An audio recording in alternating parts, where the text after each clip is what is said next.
guys, it's Kyle here. It's Tuesday the 4th of July and it's going to be the first of my Monday or Tuesday tips for the new Facebook page, which is Kyle Jenkins The Journey. My first newspaper article came out today in the Caloundra excuse me, the Caloundra Weekly, about the charity event that we're doing in November called The Big Lift, where I'm stupidly going to try and carry 120 kilos in my bare hands, as many meters as possible in 24 hours to raise money for cerebral palsy and for youth suicide through the foundation inspire.org, or the Inspire Foundation. Anyway, so today I thought I'd talk about something that I think more people with cerebral palsy need to be trained and addressed with. But also I'd say that 9 out of 10 of my clients, including myself, need to address, and that is hip mobility and hip strength as well at the same time. 9 out of 10 people complain of some lower back pain at some time or another. And if we discount all those people who have something serious like a disc bulge or a fracture or something of that nature, or scoliosis, which I have, and I can be pain-free with that, so scoliosis is it's no excuse in my book at all. But what we do have is we tend to get tight hip flexors, because what happens is generally humans are not designed to sit. Okay, so human beings are not designed to sit, we're designed to walk. So our hips are meant to be like this, and we walk. And these muscles here, that are part of my quad muscle, they cross the hip, they lift your leg up like that when you walk, and then of course you step forward with the other leg, okay? So they raise your leg up. It's like when you're doing hanging knee raises, they're probably the worst. A lot of those leg raised ab exercises are the worst things you can do for people with tight hip flexors. So people really should be assessed for tightness before being given them. But anyway, hip flexors, lift your leg forward, okay? Now when you're sitting all day, you know, let's imagine I'm driving a car or I'm sitting at a desk. It's as if my leg has been lifted, so those muscles have been shortened. When I stand up, or imagine I'm standing up, those muscles get lengthened. So when you're walking and living a normal life like we used to 100 years ago, they shorten, they lengthen, and they stay a normal length, and there's no problem. Now with the amount of sitting and driving that we do, they shorten. And you can see this by, I'll show you my worst side, which of course is the side affected by cerebral palsy. Without letting my back sway, I'm getting a stretch there in the front of my quad, in the front of my hip, and as you can see, my knee is really in line with my hip and my shoulder, when really, by good flexibility, my knee should be a couple inches behind me, but I've had to let go of my abs and lose all my back posture to get there. So often what happens is you get calcification, or just a build-up of just toxins and waste products in there. You also get knots. Now the thing with knots and toxic build-up is that stretching doesn't work. If you imagine a piece of string with a knot in it and you try and pull it, stretch it, what happens? The knot gets tighter. So of course massage is going to work brilliant, but we can't all afford $70 a week. So that's where foam rollers come into play. A good brand to start with would be the blue AOK brand ones. I then progressed onto a PVC pipe, just a piece of plumbing pipe, because it gets in a bit deeper. I've now advanced onto it was going to be a cricket ball, but $50, no way, an indoor hockey ball. And because it's smaller yet hard, it gets in a smaller, minute space. There's more pounds per square inch, really.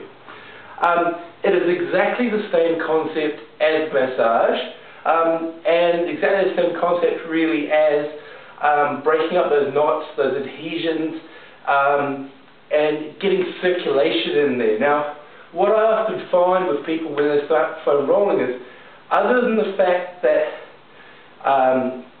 in areas where you've had no circulation for a while, they're very tender. So even lying on those soft blue foam rollers that you see at the gym can be excruciatingly painful. This would seem like you're trying to kill them, whereas for me this is painful yet comfortable. It's probably a 6 or 7 out of 10. So it's very unhealthy tissue, and it will lead to this. It leads to you know, disease states and breakdown of the body later in life. So tissue needs circulation, and you'll know that you've started to increase the circulation to an area. I particularly notice it through my left lat and down through my ribs when I roll there, because I get a warm, itching, tingling sensation, and what that is the warm blood flushing into an area that was previously cut off. So you can't expect an area to work very well when there's no blood coming in. So the first thing we need to do is, if we look at my good side, see my knee is actually a few inches behind my hip. That's better hip flexibility. So I roll my right hip, but it's not as important as my left. Now, the way you roll is the same whether you have a foam roller or a ball. Unfortunately, I don't have my pipe here to show you, but please just YouTube foam rolling hip flexors. That's what you need to work on. Okay, and all you do, you imagine it's a massage, and all you're doing is you're just looking for trigger points. So you're just moving very slowly. When you're beginning, you put a lot of weight on your hands.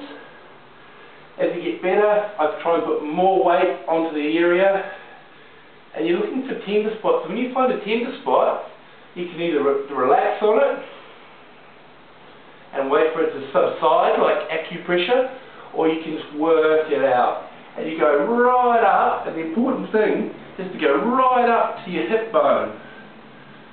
So you work all over the quad. I only bother going down about halfway down the quad, because that's where the hip flexors sort of stop. Also important is the ITB band on the side. So you go on the side of your quad there. This one tends to be more painful for most people. Again, you can put as much weight as you need on your hand, and you're just breaking up the adhesions. Just think of breaking up knots and scar tissue and waste products. So those two are really important. Another thing that I want to talk about is I get a lot of sciatic pain through my calves, only if I let my glutes get tight.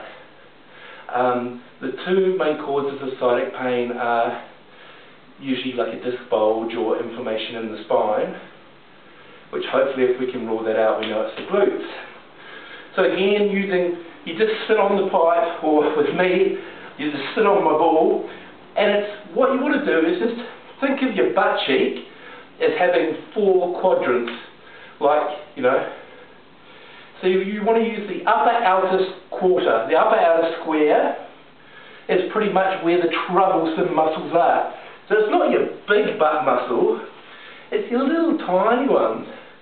You'll know because as soon as you hit them, like right there, oh, I can feel that right down to my toes. And you just work that out. Now, I probably spend, say, 10 minutes before I train every day, and that will do hip flexors of both legs, the ICP bands of both legs, and the hip external rotators, or hip abductors, okay? And that pretty much gets you mobilized and ready to start moving. Now, the other major thing that you need to know, and ladies, listen up, this concerns your bum. The hip flexors and the glutes have a partnered relationship. So, the glutes, right, my butt squeeze, my hip flexors are long. When my hip flexors contract, my butt must go long and relaxed and soft and saggy, which most of us have. So if we want to get the butt tight, we've got to get the hip flexors long, because they have a relationship, okay? So if one's long, the other has to be short, so we want them both to be kind of in the middle. We want them both to be flexible yet strong.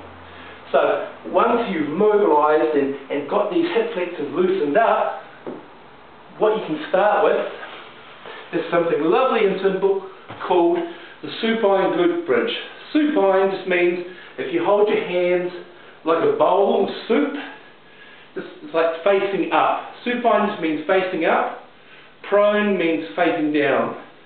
But forget about that, this is the glute bridge. Feet, it's a bit hard on the carpet and barefoot, because you slide. But feet about hip width apart. Make sure they're not too close to your bum. You can even put your hands out to the side for stability. And all you're going to do, try and relax your legs, and just try and roll up, and just use your bum just to lift yourself up as high as you can, just using your bum. Now that's about it for me, in barefoot. And then squeeze your bum for 5 seconds, and then down. Now if you just start with a couple of sets of 10 of these every day, really focusing on that 5-second hold, within 2 weeks, that with the foam rolling, I guarantee you, your butt will look better, your back pain will diminish, and all of your sport performance will increase. Your gym work will be easier, your walking on the beach will be easier, your netball will be easier, whatever you do, your gardening will be easier. Now, the only caveat with this exercise here is, I can feel that's as far as I can go with my bum. If I go any higher, try to push higher, I end up arching the lower back and starting to use the back, which is not what we want to do. You're not going to hurt the back, but we're just not wanting to use that, okay? So you just come up, you can squeeze your bum. This exercise is really more about getting your bum and your mind talking again, because for most people the butt's just gone to sleep. You've got the muscle there, but the reason that it's saggy and hanging is because it's switched off. So we want to turn it on so it comes up and goes rock hard like a bicep. Rather than hang, we want that butt to come up. So by fixing our back, we also tend to get a better bum. That's my biggest tip for the week, and that really goes for people with cerebral palsy. As you can see, anyone who walks with their knees knocked in, or anyone if they stand up and they go to pick something up and they do this, again, that's a surefire indication that those butt muscles aren't firing, and that exercise would be the first one to get them going. Now, as soon as that exercise is too easy for 3 sets of 10 with a 5-second pause, all you do is straighten one leg out on the carpet and you don't use it. You just lift with the other leg, so you go one-legged. So that'll probably take you through the first 3-4 weeks of your training. And next week I'll show you some advancements on the glute training and maybe some stuff standing up too. But you will not get the glutes starting to fire and strengthen until you mobilise and relax these hips. So unfortunately, getting a massage, getting deep tissue massage, or getting a foam roller is numero uno. Okay guys? So my Tuesday tip is get a foam roller.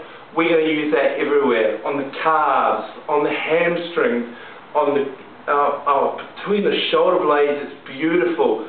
You get a slight chiropractic adjustment, plus when when it's sore between the shoulder blades, it does not hurt in there. It just massages it out, and it's beautiful. So my tip: get a foam roller, get onto those exercises.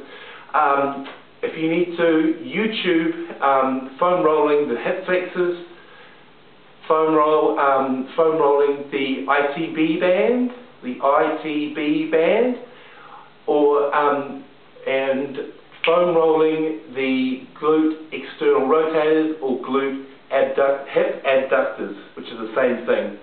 Okay? And that exercise that we performed was the supine glute bridge, and the progression, for those of you who are too good, is a single leg supine glute bridge. Next week I'll bring you some more stuff. For now, that's all. Bye!